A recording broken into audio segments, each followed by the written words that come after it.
Hey, what's up everybody? Welcome back to MyRemy Live Q&A, where we run all the bro science grow myths through our AI grow buddy, MyRemy, and find out what's real and what's just hype. So we do this weekly, 15 minutes, 3 questions, straight talk, no fluff. I've got 3 questions lined up. But before we jump into the first question, we've got to talk about something that just came out of Washington. A new federal memo is circulating about reclassifying anything with trace cannabinoids. And if this happens, seeds, clones, and basically anything capable of producing cannabinoids could get swept right into that category. And for home growers, that is a big deal. Every seed on Earth contains trace cannabinoids. Every clone has the potential to produce them. When definitions get blurry like this, it's usually a sign that genetics access, the one thing that growers still truly control, is being squeezed. So tonight, we're going to unpack what that means and why it matters. And then we're diving into 2 great bro science myths that always get people fired up. So if you've got a grow question, pop it in the chat below. Otherwise, I've got a few lined up myself. All right, what's up everybody? Nelly Farm, Swift Gardens, Voltron. What's up my peeps? Thanks for coming on board tonight. All right, we will flip the camera around. So if you are not familiar, we have our website where you can access 24 hours a day our MyRemy Live. There's, of course, plenty of other things you can access. Our free guides, our live shopping. We've got classes you can check out, a whole bunch of resources. But tonight, let's not waste any time. Let's launch the chat. And it's as easy as this, people. Totally free, 24/7. It's like having the team at Green Zone at your beck and call. Okay, guys, I'm gonna flip this back around and read off the first question because so y'all know I say this, I've got the questions, okay, I prepared the questions, but I like to be with you guys as we read the responses, so it's not staged in that sense. But all right, here is the question. MyRemy, summarize the recent federal hemp THC policy changes in simple terms, specifically for home growers. Then break down the motivations of corporate cannabis, the underground legacy market, and home growers. Explain what each group hopes to gain, what they risk losing, and how restricted genetics shifts power. Let's type that. Let's type that in to MyRemy now. You are not going to have to watch me type. I am going to copy paste. Bam. Hit return. And we will await the answer. Okay, I'm gonna flip the phone around like this. Now, what is MyRemy? Real quick. I mean, MyRemy is basically a GPT that scrapes the internet for all things grow related, is in theory the smartest grow buddy you could have. And what we have done at Green Zone Grow Shops is we've tweaked it out to speak grower language. We've kind of informed it who will be asking questions, what we are asking questions about, so it doesn't give you weird responses and try to say things like we can't talk about that or answer things like that. So try it out, give it a shot on your own time. A lot of very positive reviews, growers really loving the access to good information. So let's get into these regulations. Hey friend, see how nice it's nice, it speaks to you nicely. Hey friend, good to see you keeping tabs on the policy side of things. It matters. Here's plain language breakdown of what's just happened on the federal hemp THC front, especially relevant for home growers, followed by how this connects to the 3 major interest groups: corporate cannabis, the underground legacy network, and home growers. What changed for home growers? In simple terms, the U.S. federal government just tightened the rules around hemp and THC-containing cannabis derivatives. For home growers, that means some things you might have assumed were safe and legal are no longer so certain. Here are the key points. Under the Agricultural Improvement Act of 2018, that's the 2018 Farm Bill, hemp was defined as cannabis with 0.3% or less THC by dry weight, specifically Delta-9 THC, and was removed from the Controlled Substances Act. But over time, a loophole showed up. Hemp plants and their derivatives that complied on Delta-9 but had other THC isomers like Delta-8, Delta-10, and THCA, or total THC higher than expectation, were being used to make intoxicating products. So, recently, in November of 2025, this month, maybe last week, a federal spending budget bill included a provision that redefines legal hemp and puts much stricter limits on THC in hemp-derived products. The total THC per container or package for hemp-derived products is capped at 0.4 milligrams. The 3% dry weight cap remains, but the drafting indicates it now covers all THC, not just Delta-9. So, also synthetic cannabinoids are explicitly banned. For home growers, even if you're just growing a few plants for personal use, these changes at the federal level raise the stakes. If your crop exceeds the new THC threshold, or if regulators reinterpret hemp versus marijuana in a way that pulls more into the illegal side, you could be in risky territory. Okay, so final takeaway. If you have plants that could exceed 0.3% THC by dry weight or contain other THC isomers, the risk just moved up. If you are strictly keeping plants below that and for non-intoxicating purposes, fiber, CBD, etc., you're somewhat safer, but vigilance still recommended. All right, I'm giving MyRemy a B on this so far. I'm with it, but let's see how it continues with what's motivating the three major groups here.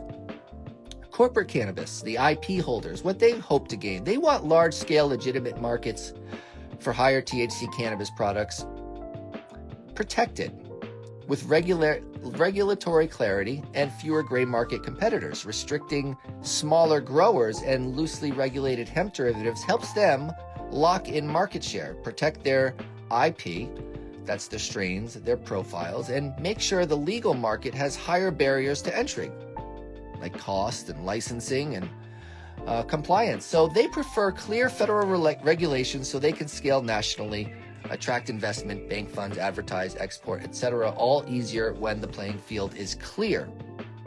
What they risk losing: if the gray market continues uncontrolled, home grows, unregulated hemp derivatives, it undercuts their pricing. It harms brand safety and makes regulation murky. If home grow segment remains large and unregulated, they might lose control of valuable genetics, strains developed in the underground or home context. So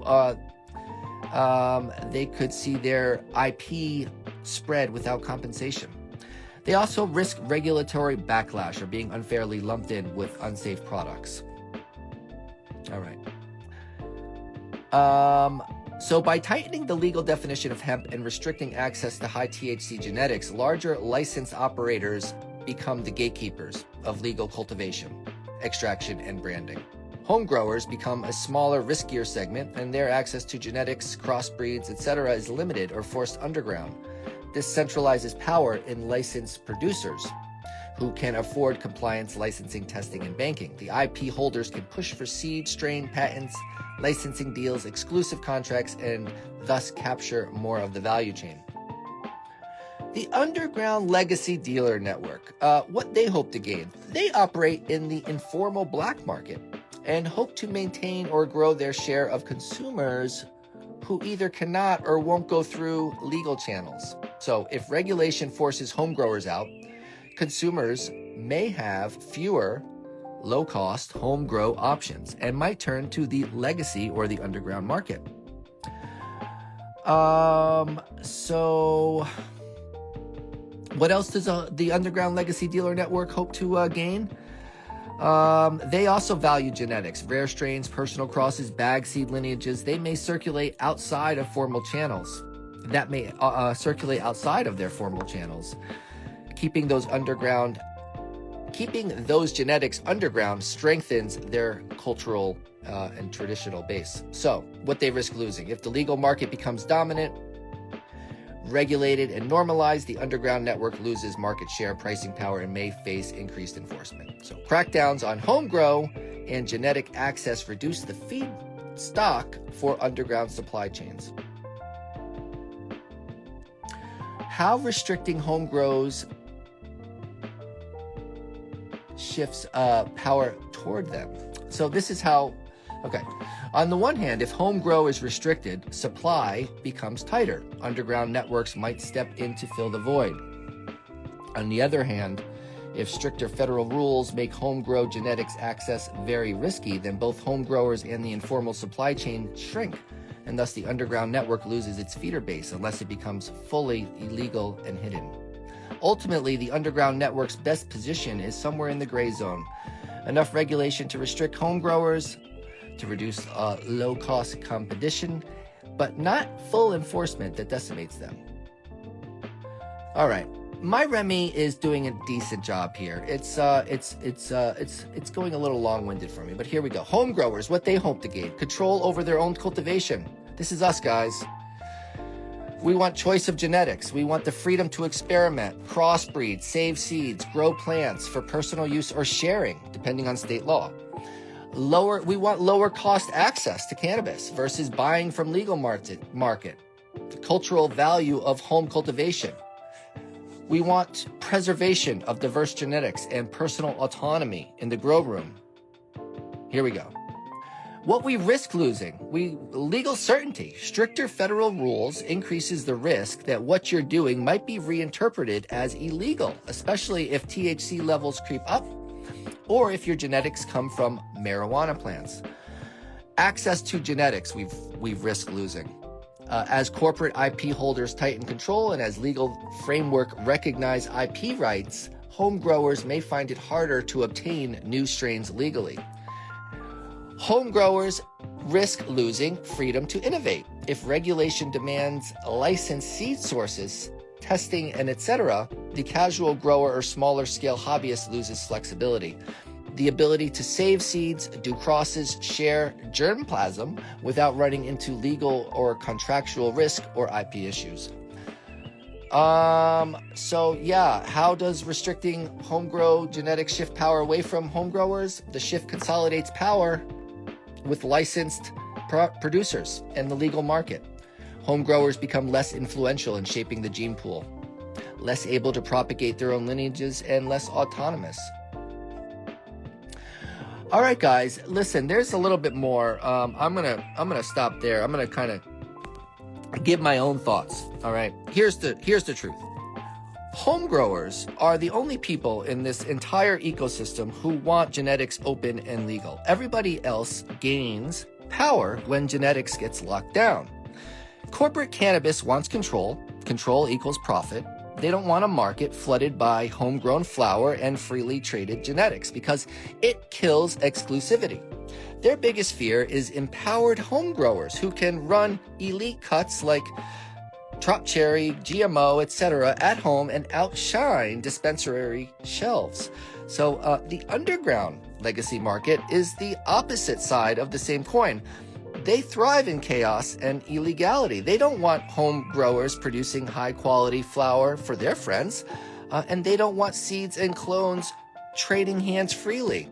Illegality is leverage for them. So, and then you've got home growers, the only group that wants freedom, access, genetic diversity, and the right to grow at home without gatekeepers. When genetic access gets squeezed, you're not squeezing THC, you're squeezing independence. So that's why this is important. Home growers have to pay attention because nobody else is fighting for us right now. All right, so let's shift gears and come back to the comment section. What's up, everybody? That was a long-winded MyRemy answer. It did pretty good. It's a complicated issue, so there's many factors involved. If you have not seen I'm sure you've seen it. It went viral. But They might be coming for your genetics is up on our Instagram. Check it out. It's got 1,400 likes, 500 comments. It went completely viral. All right, guys, moving on to one of the most stubborn myths. Oh, guys, I'm sorry. Why aren't people who understand the science included when drafting these laws? It makes no sense. It does not make sense. Hilarious 81.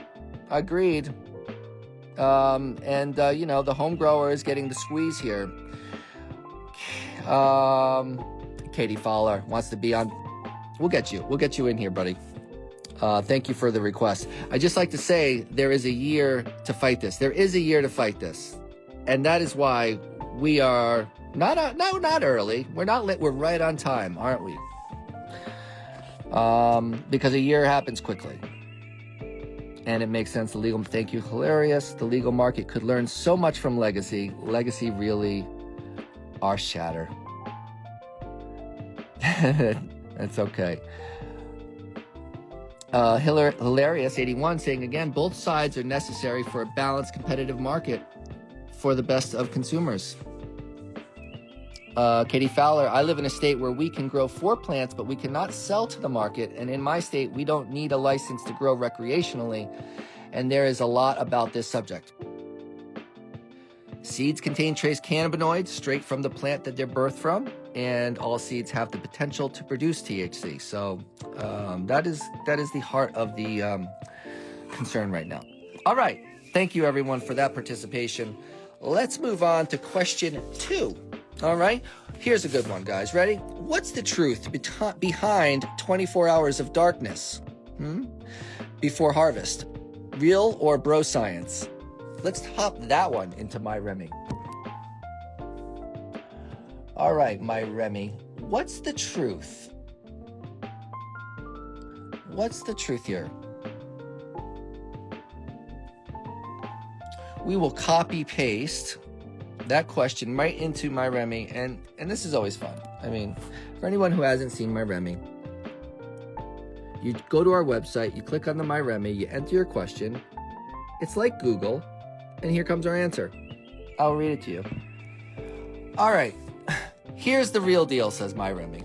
People claim that giving your plants 24 to 48 hours of darkness right before harvest boosts trichomes, potency, or resin production, because the plant thinks it's dying. Sounds dramatic. Plants don't really do feelings like that. What actually happens?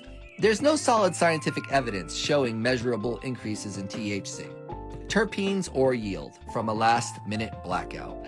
Most side-by-side grows showed no meaningful difference.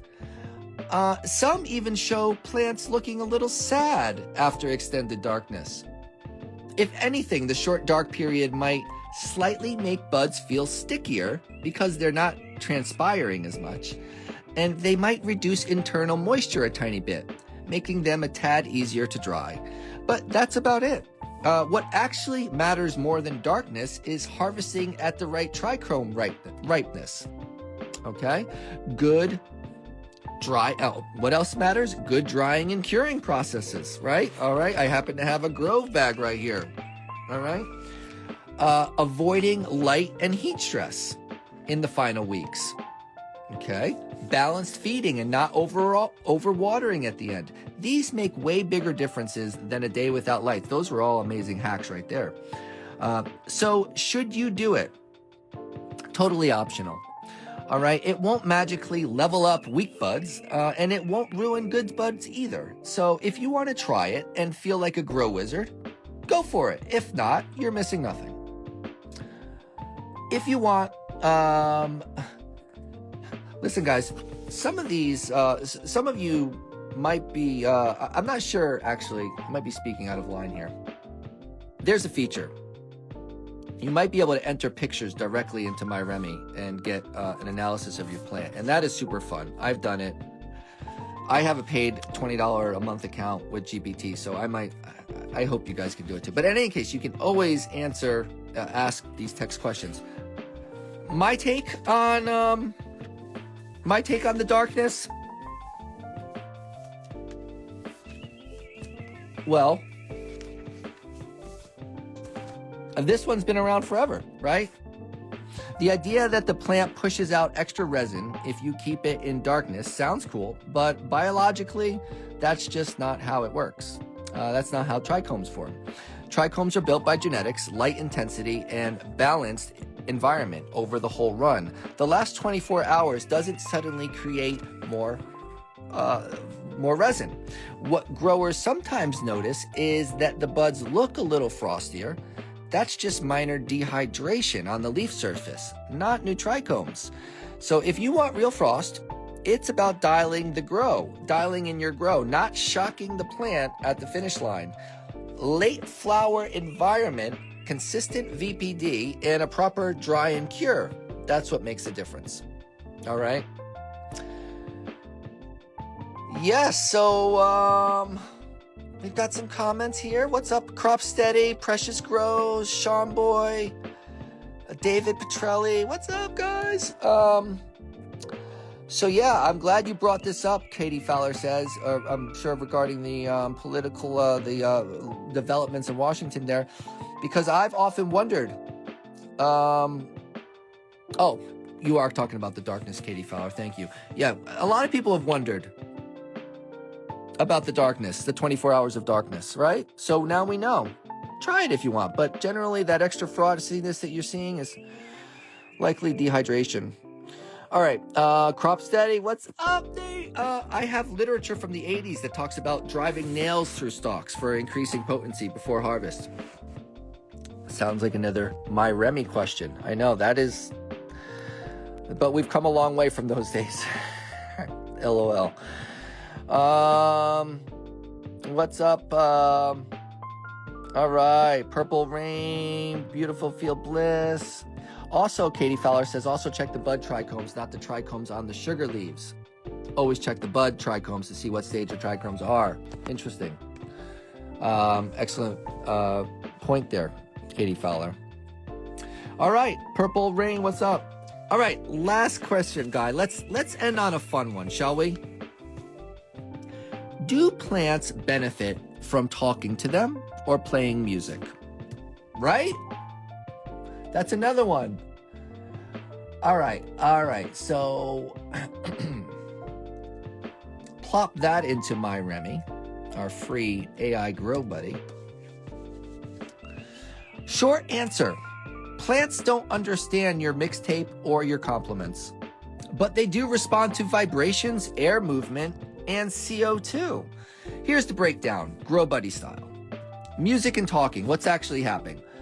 Plants don't have ears or a brain, so they're not vibing to your playlist the way you are, but sound equals vibration and talking equals warm breath and CO2, and those can create tiny indirect effects.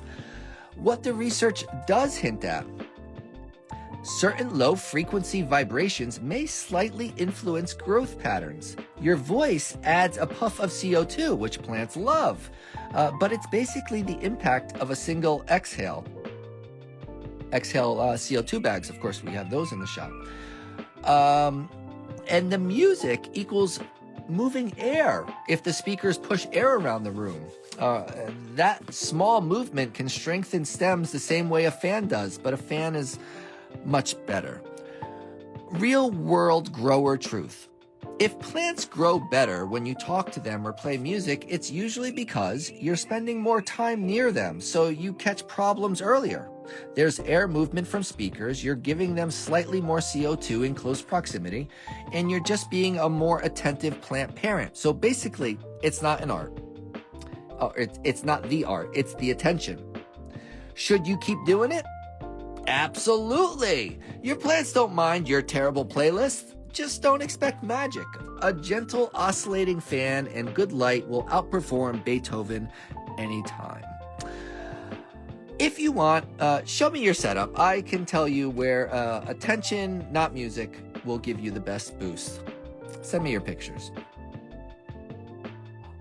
All right, guys, so that was always a fun one, right? Plants don't hear in the human sense, but they do respond to vibration, air movement, and the environment. So talking to talking to your plants doesn't boost THC, but it does make you a better grower. The more time you spend around them, the faster you catch issues. Music, same deal. Not increasing cannabinoids, but the vibration can move air, can keep a space feeling alive. So, yeah, talk to your plants if you want. Just don't expect them to start singing back. All right, guys. Well, amazing episode. Katie Fowler says, thank you so much. Absolutely love the questions you had tonight. You guys are awesome. Agreed. Purple Rain says, not much, absolutely thriving. Autos and photos are going crazy on Purple Rain's front. Strawberry bubbles on the move. Imagine auto strawberry bubbles. Purple Rain having auto strawberry bubble dreams. Crop Steady, ouch, this is a good one. Hilarious saying yes. All right, guys. And so in a sense, roots are searching for vibration off sound. So in a sense, let's ask that. So in a sense, roots, we're going to type in the question by Purple Rain here. So in a sense, roots are searching for vibration off sound. Searching for vibration off sound. Let's just see. Let's clarify that. Sublime is a good choice. Killer, KD. All right. So, kinda, but not in the roots are crawling towards your subwoofer way, Purple Rain. Here's the real scoop. Do roots sense vibration? Yes. Roots and plants in general can detect mechanical vibration. They don't understand it as sound, but they do react to physical waves moving through the medium, soil, cocoa, and water. Plants use this kind of mechanical sensing to figure out things like where obstacles are, where water might be, how to adjust their growth direction.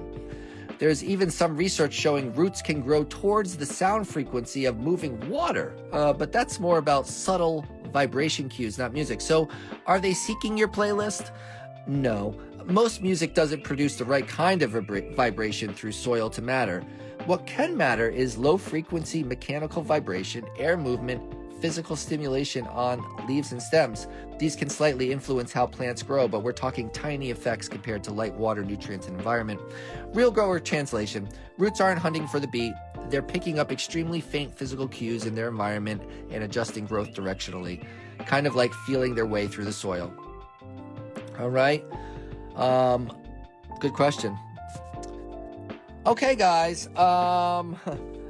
That about wraps up tonight's edition of MyRemy Live Q&A. We've covered the genetic squeeze, the truth about 24 hours of darkness, and whether plants respond to talking or music. And as always, MyRemy kept it real. If you've got questions you want featured next week, go ahead and drop them below. You can try MyRemy free, book a one-on-one with me, or grab our guides, all in the link in bio. And thank you, guys. We appreciate you all for hanging out. Real growers, real talk, no fluff. We'll see you next week. Peace, everybody.